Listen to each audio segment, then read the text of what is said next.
all prophecies point to Israel. Mhm. And if you want to know what God is doing in the world, you have to ask the question, what is God doing in Israel? Very specifically, what is he doing in Jerusalem? You see a revival, a growing revival. You see political upheaval, such as in most countries today, there are issues. And then there is the very real and present danger of those who want to eradicate Israel. For example, Iran, Syria, Hezbollah, which means Party of God. Those are the terrorists that are up in Lebanon. And Hamas, which is the Hebrew word for violence. It's a slap in Israel's face. And those guys are in Gaza. And that's where, 15,000 plus rockets have been launched into Israel over the last couple of decades. And so you have all those moving parts as well. Mhm. And the rabbis look at that and they believe what evangelicals believe. They believe in what is referenced as the Battle of Gog and Magog, Ezekiel 38 and 9. Mhm. And this is where a coalition of nations led by Persia, which is Iran. And keep in mind, when we talk about Iran and these various countries, we're talking about 20th century borders. And the biblical borders may be larger, may be smaller. But in Ezekiel 38, the prophet lists this coalition empowered by a great power from the north that will come against Israel. So you have Russia and Iran are buddies. Mhm. uh, and Iran feeds what's going on in Syria. They feed what's going on in Hezbollah, also Hamas. And even today, what is it, June 2? Even today, on the Times of Israel News, for example, it was talking about Netanyahu and the military talking and the politicians talking strategy on the coming war with Iran on many fronts. Mhm.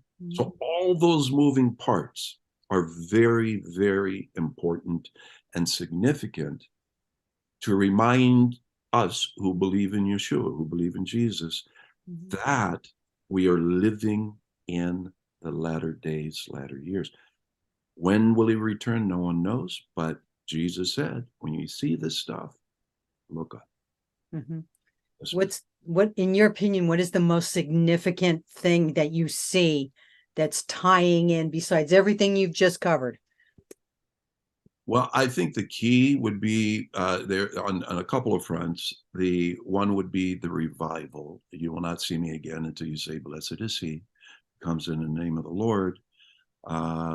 And also, there is a very powerful movement to build a temple. We have the red heifer on the planet now, the existence of the red heifer, which is very important.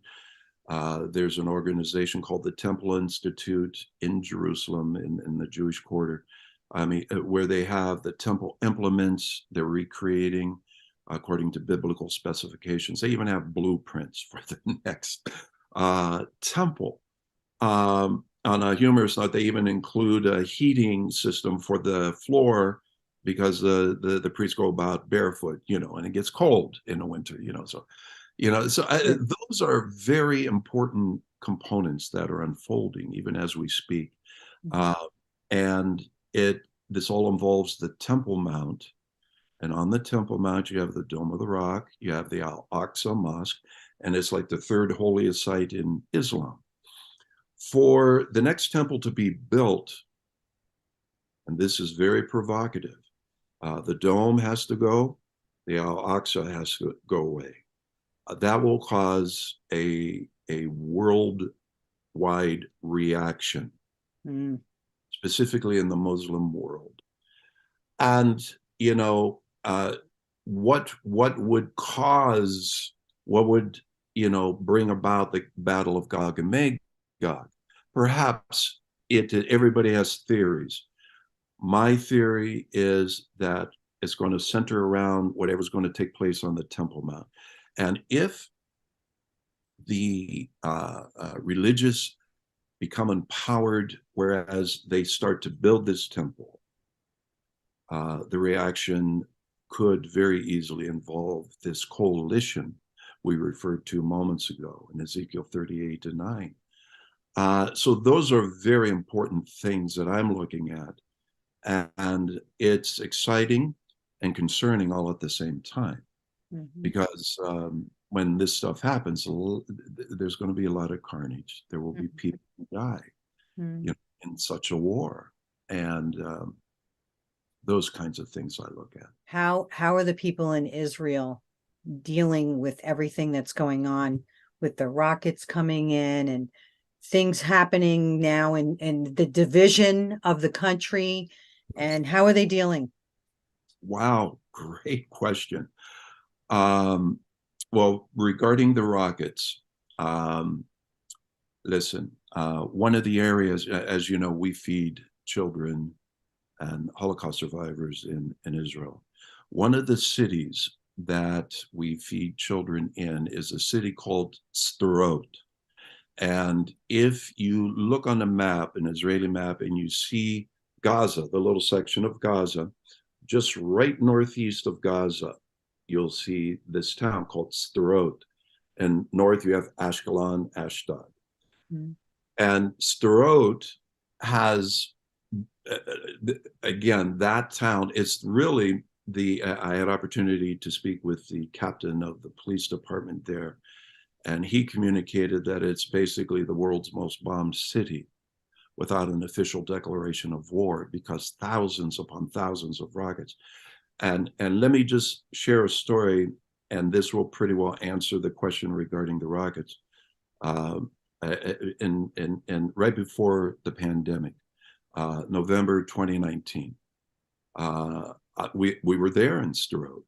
I was there I had a board member with me. And we were meeting someone and talking about how we can help with the children and so forth. And we showed up. Now, I'm a typical baby boomer. I didn't have my phone on. We drove from Jerusalem down to Sderot, and we came upon the city, and oh my word, something's going on. You hear the sirens going off, what they call the red color sirens. And I turned my phone on, and there were a dozen messages: don't come, we're under attack. It was the beginning, the first day of a 3-day barrage. Over 400 rockets were targeted the city. When we were there, a rocket hit a house. We went over to see if we could help. And it just so happened there was, this anchor woman, news anchor woman, I-24 News, with the very frightened camera person. He got the short straw. He had to be there during this. And anyway, she said, "Can we interview you?" We said, "Yes," and so on and so forth. "Why are you here?" And so we had opportunity to share a little bit. But on our way out of the city, now I have great respect for the military. Never was in the military. Nixon cut the draft. I went off to university. And we're usually there before the rockets hit or after the rockets hit. Sometimes during, but the rockets land over there, not near. But on the way out, we had a driver, myself and a board member, and this big, loud boom. A rocket landed, I don't know, about 20 yards or so from our van. And there was a shock wave that caused our van, the skill of our driver kept the van from toppling over. And something I did not expect, Nancy, I did not know this. You could smell whatever propelled that rocket, the rocket fuel, the powder, whatever it was. You could smell that. And I asked friends who are veterans of the, Iraqi, Afghan, and they said, "Oh yeah, you smell that all the time." I did not know that. Oh man, I never so frightened. And which explains the children we minister to in that city. They have, a great deal of PTSD. They're under this rocket attack constantly, where you're sitting there talking to them and they're rocking. They don't even realize they're rocking, back and forth. Anyway, so it's very complicated in that respect. The rockets can hit Tel Aviv, they can hit Jerusalem now, and from the north they can hit Haifa, all these places. It's a very real and present danger. And I admire the Israelis. There's a resilience. They clean up whatever carnage and then they go about their day. In your book, what is the part of your book that you would like people to know about? That God will help us. Mm. And he gives us hope through his Messiah. Mm-hmm.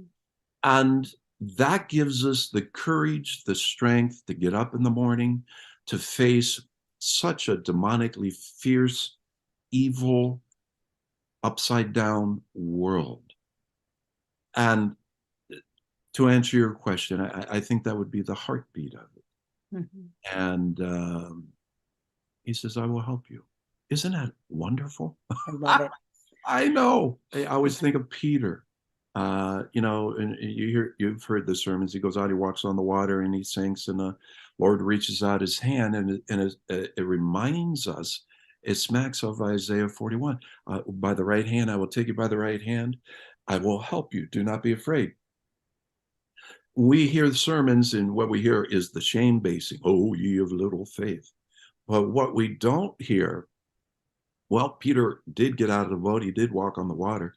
When the Lord picked him up by his hand, he walked back on the water to get back into the boat.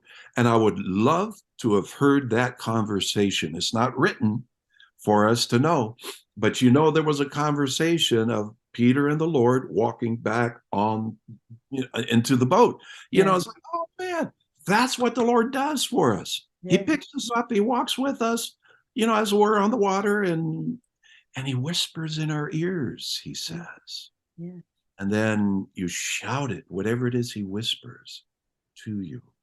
And that's wonderful. It's funny you say I will, because we were just studying Exodus with my Bible study group, and we were talking about how God says I will.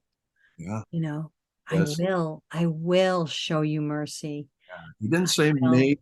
He's, listen, if you're a believer, you are his son, his daughter. You are a child of the king. And they used to say that long ago, child of the king. yeah. Not that I'm afraid, but we are. Yeah. We're children of the king. Ah, I love it. Well, where can they find out more about you and get a copy of your book, Hope oh, Rising? yes, ma'am. Well, you can, first of all, go to our website. It is rather long, and we haven't figured out how to make that smaller, but it's Israel Today Ministries.org. And if you go on the website, it'll show you all about us and the books and how you can get one, this and that. Or you can email me at ITM for Israel Today Ministries, ITMDRJEFF. So ITM Dr. Jeff at gmail.com.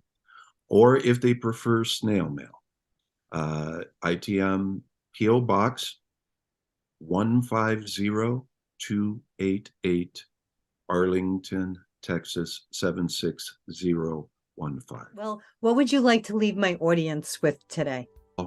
Well, this is something I always say at the tail end of any lecture or sermon I give as a guest speaker. I would say three things I ask of you. If you think of us at all, we covet your prayers.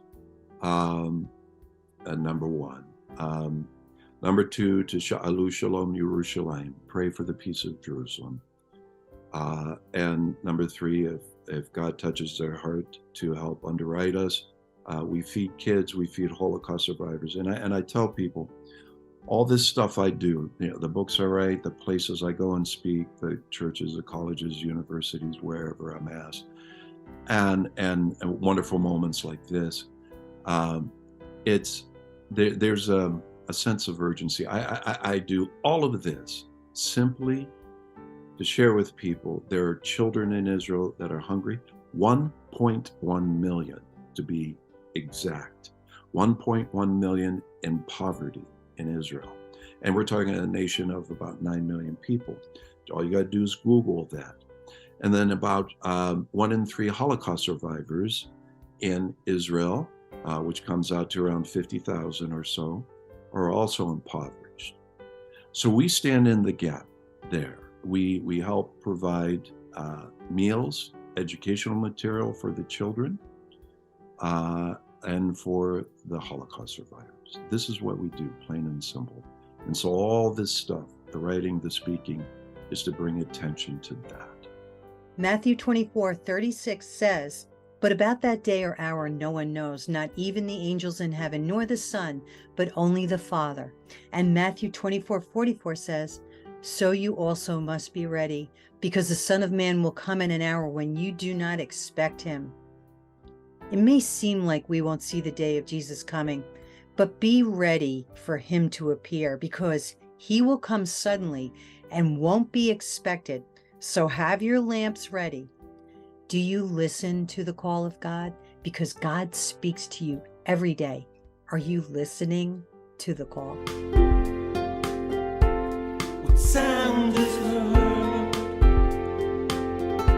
only by the heart? It is the call. Follow